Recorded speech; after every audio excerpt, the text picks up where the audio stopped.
Welcome to Jukkal times.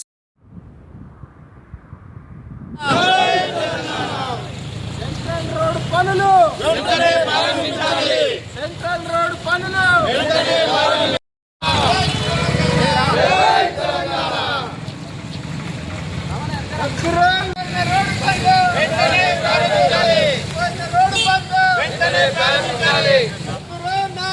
Congress పాలన ఇదేమి రాజ్యం, ఇదేమి రాజ్యం, దొంగల రాజ్యం, దోపిడీ రాజ్యం, ఇదేమి రాజ్యం, ఇదేమి రాజ్యం, దొంగల రాజ్యం.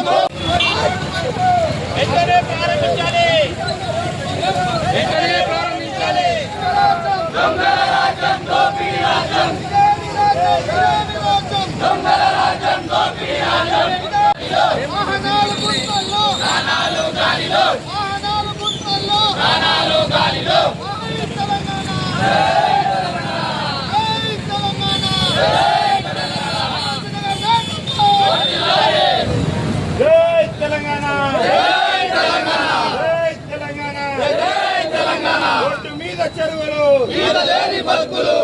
గుంతలమయమైనటువంటి బురద నీటిలో కూర్చొని నిరసన తెలుపుతూ ఈ పరిస్థితినైనా అర్థం చేసుకొని సిగ్గు తెచ్చుకొని సోయి తెచ్చుకొని ఇక్కడ ఉన్నటువంటి ఎమ్మెల్యే తోట లక్ష్మీకాంతారావు ఇకనైనా స్పందించి, మొన్ననే మున్సిపల్ ఎన్నికల్లో నీకు 10 మంది కౌన్సిలర్లు అంటేటినా నీకు ఇంకా సోయి వస్తలేదంటే బిచ్చుకుంద పట్టణ ప్రజల మీద నీకు ఎలాంటి అభిప్రాయం ఉందో మాకు అర్థమైతా ఉంది.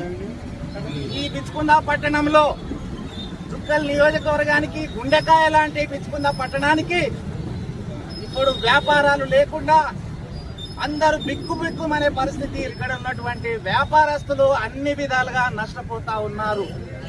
ఇకనైనా ఎమ్మెల్యే తోట లక్ష్మీకాంతారావు సోయి తెచ్చుకొని కళ్ళు తెరిచి బిచ్చుకుంద పట్టణ ప్రజల మీద వారి ఆరోగ్యాల మీద ఆలోచన చేసి, సెంట్రల్ లైటింగ్ పనులు ఆల్రెడీ మంజూరై ఉన్నాయి, మేమే ప్రారంభించినాం. అదేవిధంగా 7 మీటర్ల వెడల్పుతో బీటీ రినివల్ కనీసం కొడితే ఇరుపక్కల ఉన్నటువంటి వ్యాపారస్తులకు కానీ, ఈ రోడ్డు మీద ప్రయాణం చేసే ప్రయాణికులకు కానీ కళ్ళల్లో దుమ్ము లేకుండా ఉంటుంది. అదేవిధంగా ఈ గుంతలమయమైనటువంటి రోడ్డు బాగు చేసే విధంగా అవకాశం ఉంది, ఆల్రెడీ మంజూరు చేసి ఉంది. ఆ పనిని ప్రారంభించి పూర్తి చేస్తే ఈ వర్షాకాలంలో ఈ పెద్ద గుంతల్లో మోటార్ సైకిల్ పోయే పరిస్థితి లేదు. కారు కూడా సైలెన్సర్లో నీళ్లు పోయి కార్లు కూడా ఆగిపోయే పరిస్థితి. ఈరోజు ఎన్ని నీళ్లు ఉన్నాయో ఒకసారి చూడండి. ఈ విధంగా నిరసన తెలిపిన ఈ బిచ్చుకుంద పట్టణ ప్రజల మీద, ఈ పట్టణానికి వచ్చే ప్రజల మీద కనీస అధికారం లేకుండా వ్యవహరిస్తా ఉన్నావు. ఇకనైనా బుద్ధి తెచ్చుకొని సోయి తెచ్చుకొని ఈ రోడ్డు పనులు పూర్తి చేసి ప్రయాణికుల ఇబ్బందులు దూరం చేయాలని, వారి కష్టాలు దూరం చేయాలని డిమాండ్ చేస్తూ పార్టీ ప్రభుత్వం అధిష్టానమైన R&B అధికారులైన స్పందించి వెంటనే ఈ రోడ్డు పనులు ప్రారంభించి పూర్తి చేయాలని నేను డిమాండ్ చేస్తా ఉన్నా. చూస్తున్నారు జుక్కల్ టైమ్స్, మీ మనోహర్ మద్నూర్.